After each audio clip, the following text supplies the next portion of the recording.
ছাত্রদের নতুন দলকে স্বাগত জানাই, তবে ক্ষমতায় থেকে দল গঠন মানুষ স্বাভাবিকভাবে নেবে না বলে মন্তব্য করেছেন গণসংহতি আন্দোলনের প্রধান সমন্বয়কারী জুনায়েদ সাকি।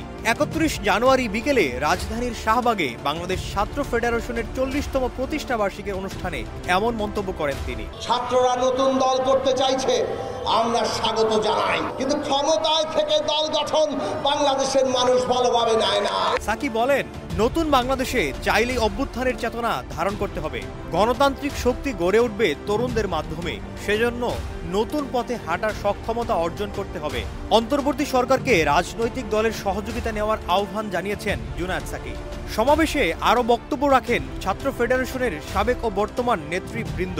জুলাই গণহত্যার বিচার, শহীদদের পূর্ণাঙ্গ তালিকা, আহতদের সুচিকিৎসা ও পুনর্বাসনের দাবি জানান বক্তারা। ডেস্ক রিপোর্ট, দেশ রূপান্তর।